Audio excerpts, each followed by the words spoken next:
Jacques Vallée still doesn't know what UFOs are. After 6 globe-trotting decades spent probing the phenomenon, the French information scientist is sure of only one thing: the truth is really, really out there. On a white restaurant tablecloth in San Francisco, under the glow of a stained glass dome ceiling with images of laurels, fleur-de-lis, and a ship, rested a portion of metal the size of a shallot. Around it, 3 men were having lunch one day in the summer of 2018. Jacques Vallée, a French information scientist, was explaining to Max Platzer, editor of a top aeronautics journal, how the metal had come into his possession. The story wound back more than 4 decades, he said serenely, to an unexplained episode in Council Bluffs, Iowa. On a cold Saturday night in late 1977, firefighters and police had responded to calls about a roundish, reddish object with blinking lights that hovered above the treetops in a public park, then dumped a bright mass onto the ground. When investigators arrived on the scene, they found a 4 by 6 foot puddle of metal, molten like lava, that lit the surrounding grass on fire before cooling. All told, 11 people from 4 separate groups gave similar accounts of the incident. Could a hoaxer have poured the metal in place? Unlikely, Vallée said. That would have required an industrial furnace, plus some way of transporting the molten material. A canvassing of the local metal businesses had turned up nothing. Thermite was a possibility: it burns hot enough to melt steel and wouldn't reduce a crater. But to create the cast iron-like material that Platzer saw before him, the perpetrator would have had to douse the puddle in water, and the water would have frozen, and there was no ice on the scene. Vallée thought the metal deserved a look with the latest technology. This was where the third man at the table came in. Gary Nolan, now eating a burger, was a pathology professor at Stanford University School of Medicine. His specialty was analyzing cells, especially cancer and immune cells, but some of his techniques worked on inorganic matter too.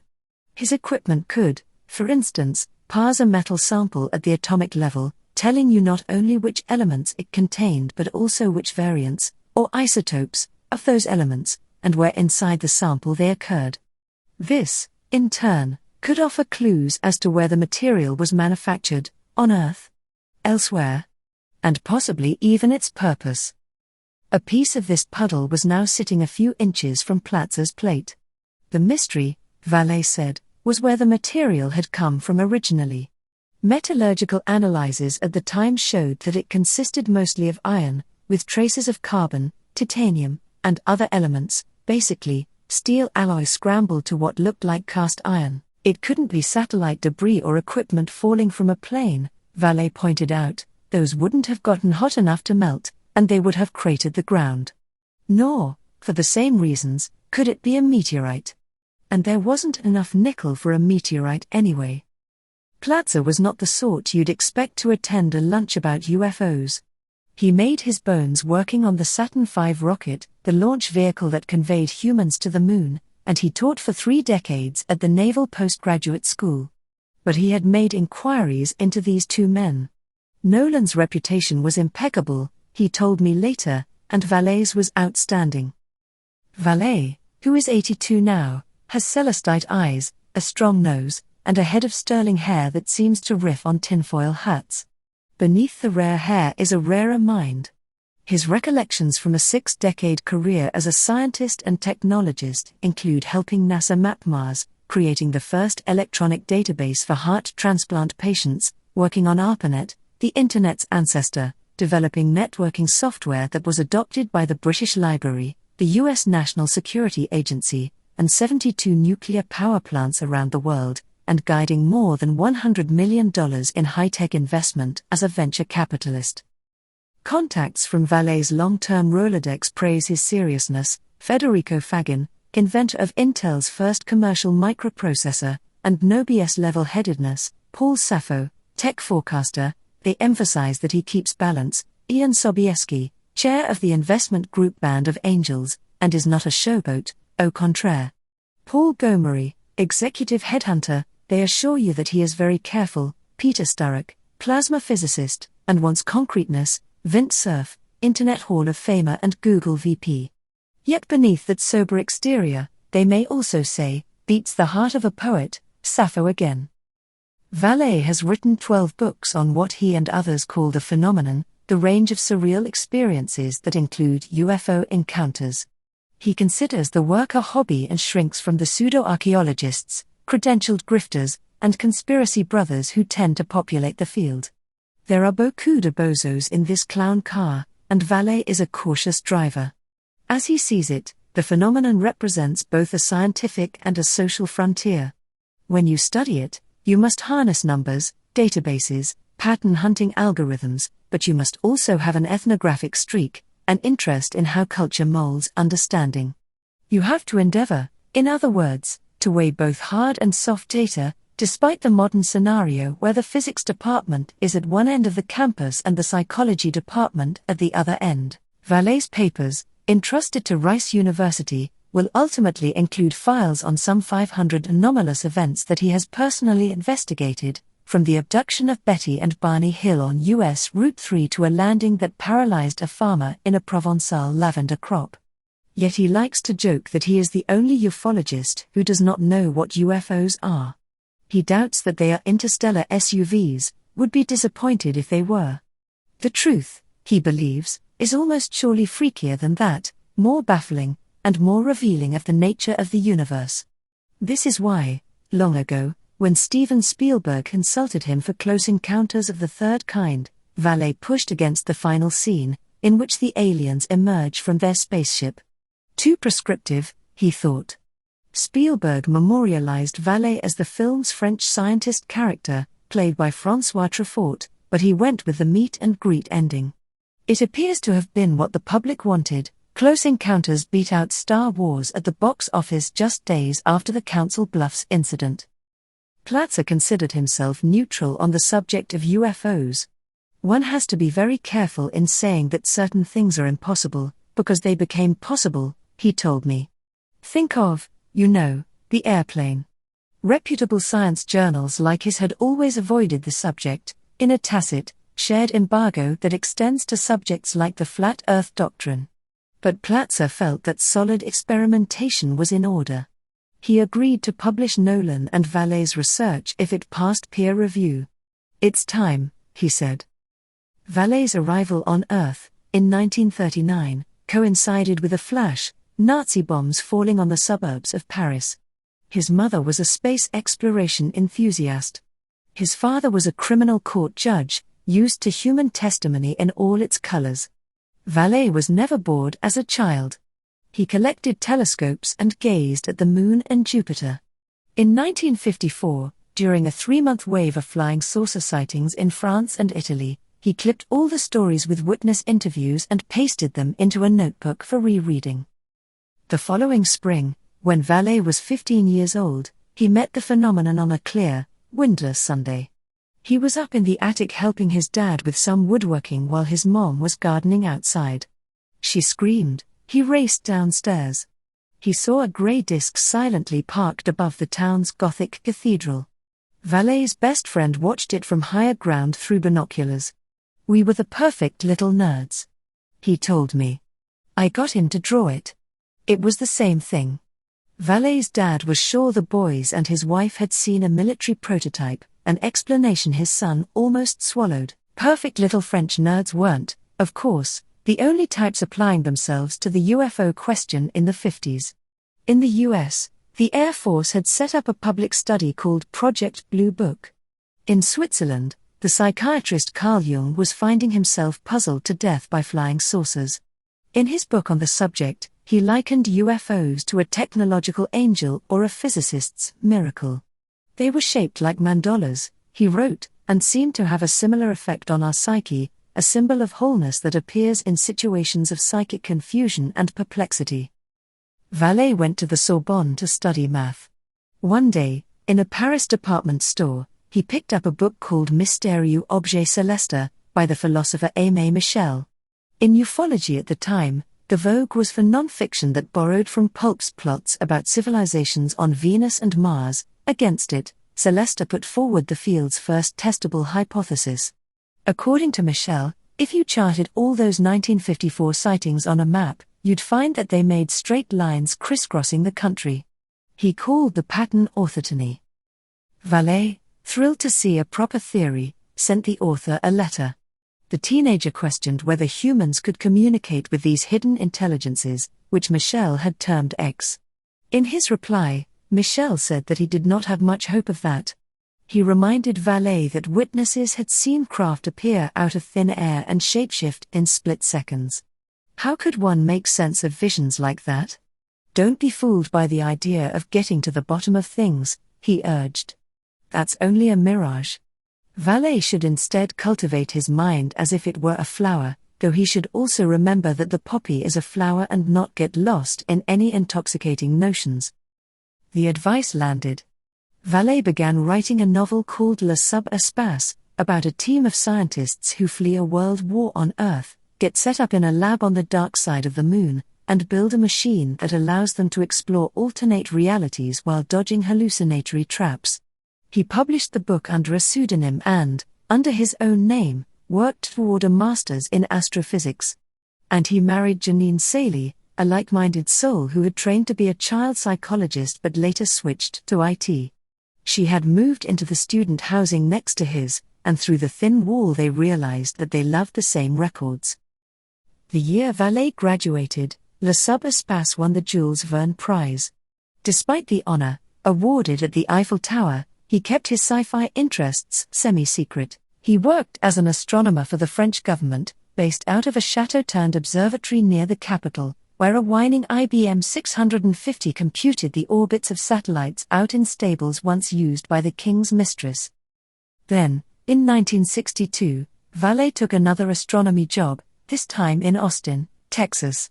He appreciated the big oaks, big butterflies, and big cars and learned, he says, that a good scientist is like a rider on the rodeo circuit, with the nerve to re-embark on the bull. He has signed off emails to me hook 'em up, etc., but he was also feeling ready to chuck a perfectly fine career in astronomy for what he expected would be a more interesting life in computers and mysterious celestial objects. The following year offered the perfect opportunity. J. Allen Hynek, the chair of Northwestern University's astronomy department, found him a job programming for the school's Technological Institute. Hynek was also the scientific advisor on Project Blue Book, the U.S. Air Force's UFO probe. Vallée, barely 24, with a helmet of brunette hair, would serve as Hynek's unofficial aide-de-camp. There are in France more real philosophers than in any country on Earth, but there are also a great proportion of pseudo-philosophers there, Thomas Jefferson wrote in a letter to a friend in 1803. A Gaule's exuberant imagination often creates facts for him, the president and gentleman scientist went on, and he tells them with good faith. Earlier that year, the French Minister of the Interior had sent Jean-Baptiste Biot, a young physicist, to investigate reports of a fireball and a hail of rubble over the town of L'Aigle, in Normandy. The Academy of Science was split over how to explain this phenomenon. Did the stones, as Descartes believed, originate in the atmosphere? Were they, as others thought, disgorged by volcanoes or zapped from the ground by lightning strikes? Or were the stones, perhaps, strangers to our planet? Biot was among a growing fringe that pushed the extraterrestrial hypothesis. Unusually for the time, he traveled to the area to collect his own data. Even more unusually, he spoke to regular folks, citizens, in the French Revolutionary argot, about what they had seen. Biot categorized the evidence he collected as either physical, stones, craters, or moral, people's testimony. In Chicago, Vallée's new mentor, Hynek, wanted a UFO event like L'Aigle. He wanted unimpeachable photography or something he could hold in his hands. In meetings of the Invisible College, the discreet ufology club the Vallees hosted at their apartment, he would say, "We have to wait for a really good case to show up." But Vallée argued that scientific discoveries don't usually happen that way. Understanding tends to come into view slowly, he said, after methodical study. They shouldn't wait around for some sensational event that might never happen. They should be gathering every scrap of available UFO data, hard and soft, and truffling out the patterns in it. Solving for that unknown X. Around the time the Vallee's first child, a son, was born, the couple compiled a digital database of what they deemed credible UFO observations, it was populated with hundreds of reports from Project Blue Book in the US and thousands more they collected from Europe. Vallée was among the first to bring computers, statistics, and simulations to bear on the phenomenon. One of the things these tools taught him was that orthotony, the pattern Michel discovered, occurred purely by chance. Vallée spent 1964 pushing his son's stroller along Lake Michigan, programming a model of the cardiovascular system for Northwestern's medical school, pursuing a PhD focused on artificial intelligence, and polishing his first UFO tome, Anatomy of a Phenomenon, in which he argued that witnesses were a rich trove of data and should be taken seriously by scientists. He eventually designed a classification system that accounted for how credible the source was, whether the site had been examined by investigators, and what possible explanations for the incident might be, but Vallée was wary of coming off as some loud and proud missionary. He did not allow his publisher to mention on the dust jacket that he worked for Northwestern, and he refused to aggressively promote the book. Vallée recalls that Carl Sagan wrote to him admiringly about anatomy, but balked when the ufologist asked whether he could extract a book blurb from the letter. As one UFO-friendly physicist told me, "You have to pay attention to your political situation as a scientist." In 1966, under pressure from Congress, the Air Force convened a panel of civilian scientists to decide whether the UFO question warranted further research. The committee was led by Edward Condon, an esteemed nuclear and quantum physicist. As Vallée recalls it, he and Hynek were the first to testify. Afterward, Vallée watched Condon nap through Hynek's press conference. After 18 months and 59 cases sussed, the Condon Committee concluded that study probably cannot be justified in the expectation that science will be advanced. Its opinion was endorsed by the National Academy of Sciences and published as a 965-page mass-market paperback with a foreword by the science editor of the New York Times. Long before that book was printed, the Valleys split for Paris in disgust. Vallée resides in San Francisco but keeps a pied-à-terre in the Saint-Germain-des-Prés quarter of the French capital. On one of the afternoons I spent there with him, over coffee and éclairs, he showed me a lithograph of a 16th-century engraving, which he'd spotted in the window of a nearby cellar and had to have. It depicted an encounter, around 800 years earlier, between Street Francis and a heavenly seraph. Francis was filled with both joy and pain by the experience. In the engraver's interpretation, the angel emits a beam of light that brands him with stigmata. Those details remind Vallée of a wave of UFO activity in Brazil in 1977, shortly before the Council Bluffs incident. Victims reported being hit by powerful light beams from boxy craft. Dozens of them, he says, had burns consistent with exposure to radiation. We were in the same part of town that his family had moved to in 1967, when Vallée took a job at Shell. On computers in a basement off the Champs-Élysées, he had built balletic databases that anticipated how much and what kind of gas the French would guzzle in cars, trucks, boats, and trains as they set upon the Côte d'Azur for holidays.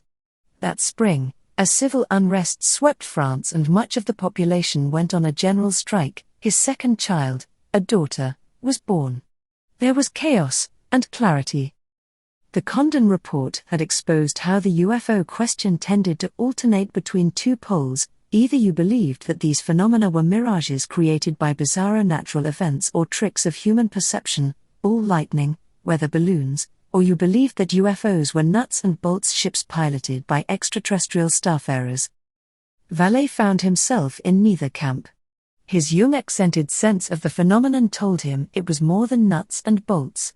Something about it spoke to people on the level of mythology, engaged their psyches.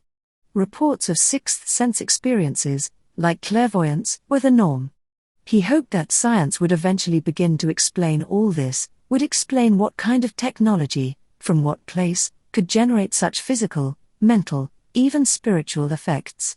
A 3D hologram with mass. A 5D object going through our 4D universe? The psychic equivalent of a film projector, capable of showing one person Bambi and another Godzilla? Whatever the technology was, Vallée believed that humans had been reckoning with it for millennia, as both empirical fact and quavering myth. And he began collecting the cultural references to prove it. With the help of Paris booksellers, he acquired a library of esoteric texts and created a catalogue of UFO sightings reaching back to pre-modern times. This catalogue ran longer than the 1969 book he wrote based on it, Passport to Magonia. In Japan, Vallée found an earthenware vessel cut a luminous trail over the countryside in 1180, and samurai observed a red wheel in 1606. The Romans had seen shields in the sky, the Native Americans baskets from heaven. In the 1760s, at the age of 16, Goethe was on the road to college when he encountered innumerable little lights that beamed on in a ravine. Maybe it was will-o'-the-wisps, the budding polymath said. I will not decide. The beings that Vallée wrote about would trick you. They would steal you and return you after a while, hours or generations later. If they spoke, what they said was bonkers, that they came from Kansas, or from anywhere, but will be in Greece day after tomorrow, which is what an airship denizen told a bystander in 1897. Later, we are from what you people refer to as planet Mars. When you looked at these cases in aggregate, there was sameness to the strangeness. In 1961, for example, the occupants of a silvery UFO, who wore turtlenecks, signaled a Wisconsin plumber to fill their jug with water. He thought they seemed to be Italian-looking. He granted the request, and they repaid his kindness with a plate of pancakes that tasted like cardboard. The pancakes were unsalted, according to a subsequent analysis by the U.S. Food and Drug Administration. This exchange, Vallée pointed out, echoed stories from before the Industrial Revolution about elves offering buckwheat cakes to Breton. And those little people were known not to stomach salt, either. Could it be, Vallée asked, that whatever was behind the fairy faith was behind ufology? Couldn't they come from the same deep stream, filtered through changing cultural and technological milieus? After Magonia came out, the Valleys moved a couple of times, eventually settling in San Francisco for the weird 70s. He went to work for SRI International, where he helped Doug Engelbart, the inventor of the mouse, get ARPANET going. In that era, many of Vallée's colleagues were into Erhard Seminar's training, EST, a cultish self-help enterprise. He felt enormous pressure from all the groupies to participate but didn't. Out of caution, Vallée says, he has never used tobacco or drugs and rarely drinks alcohol. He left SRI to work at the Institute for the Future, where he led teams that developed some of the earliest social networks. In his free time, Vallée ran computer analyses on historical UFO records. He discovered startling patterns of activity, which a psychological anthropologist at UCLA told him looked like a reinforcement schedule, the same process you might use to teach Spot or Rover a new trick. In Vallée's 1975 book, Invisible College, he hypothesized that the phenomenon is a control system, pulling on the delicate levers of the human imagination, reprogramming our software, in effect. To what end? Vallée couldn't say, any more than he could tell you the sound of one hand clapping. In his view, absurdity is an essential feature of the phenomenon. It fatigues the rational mind because the rational mind cannot ken it. As he put it to me recently, sometimes the phenomenon behaves like a dolphin, it plays with us. It's a lot smarter than we are, and it uses humor at another level, he said. Vallée's next career move was into venture capitalism, a métier that, like ufology, affords great opportunities to lose your good name, your shirt, and your shit. He earned a reputation for diplomacy and decency. He began penning a weekly column for Le Figaro's economy desk, translating Silicon Valley's mania into terms a hidebound French audience could understand. Strong Alexis de Tocqueville vibes. By the mid-aughts, he was running a $75 million seed fund for NASA. I asked whether his preoccupation with UFOs ever raised eyebrows. Vallée smiled. People don't give you that kind of money if they suspect there's something wrong with you, he said. Years before the lunch with Max Platzer, Vallée and Gary Nolan were members together of a secret club of ufologists, similar to the old Invisible College. I will call them the Lone Stars, because the members I spoke with asked me not to publish the group's real name. Now disbanded, they were a tight circle of serious scientists, plus one European royal, who would convene a few times a year to discuss their research.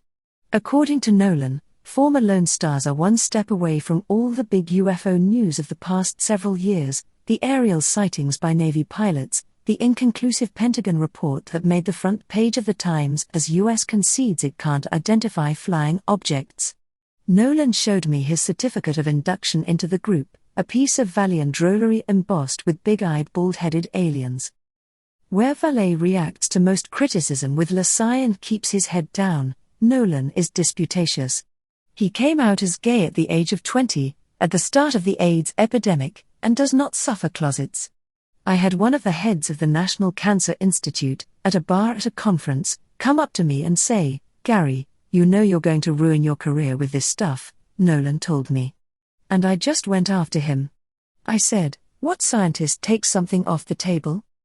After the meeting with Platzer, it took Vallée and Nolan 3 years to get the Council Bluffs study finished, written up, edited, and ready for peer review. While that was happening, Vallée turned his attention to another old case, one that many UFOers regard as a nothing burger, if not a sham. In 1945, 1 month after the very first nuclear weapon test, codenamed Trinity, 2 kid cowboys in the New Mexican desert, aged 7 and 9, heard a crash. They found an avocado-shaped craft, inside of which were mantis-like occupants. The beings seemed to be in pain, which made the younger boy cry.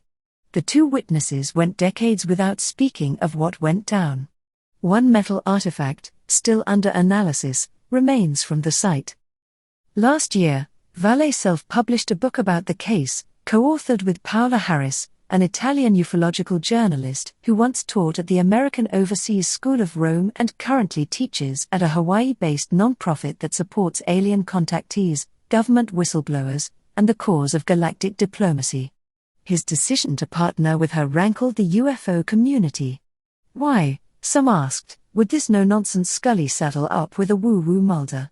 Evidently, they had forgotten about the fruits that a dynamic can bear. The book suffers from a need for professional editing, but it is classic Vallée, marching confidently into the shifting borderland between fringe and mainstream. In the end, the reader must decide whether to believe in the phenomenon or not. And the shallot-sized lump of metal from Council Bluffs. It was made of isotopically ordinary elements, atypically mixed together. The Progress in Aerospace Sciences paper, which was published in December 2021, was never meant to be a breakthrough about what UFOs are, Vallée told me. It wasn't meant, Laidler style, to pummel an entire town with rocks. It is a template, he said, for what serious UFO research could be in the future, if one plays by the rules. He and Nolan are now studying samples for potential follow-up papers. You have to open the door first, before you can bring in the packages, he said. Whatever the scientific truth here is, Vallée suspects that it may be knotted up with the secret of consciousness itself. The thing that philosophers call qualia, the conscious experience each human has, seems to be more than the sum of our physical parts. There's an unsolved X there. Vallée's friend Federico Fagin, for one, argues that consciousness is a basic property of nature, that the dimensions we call space-time are in fact byproducts of some deeper reality. Maybe UFOs, Vallée suggests, are that reality welling up into ours. When he read Mystérieux Objet Céleste for the first time, as a teen, Vallée wrote in his diary, "I will probably die without seeing any solution to this immense problem." A decade later, after watching the moon landing, he copied down a line from Jung's alchemical studies, about how life's biggest problems can never be solved, but only outgrown.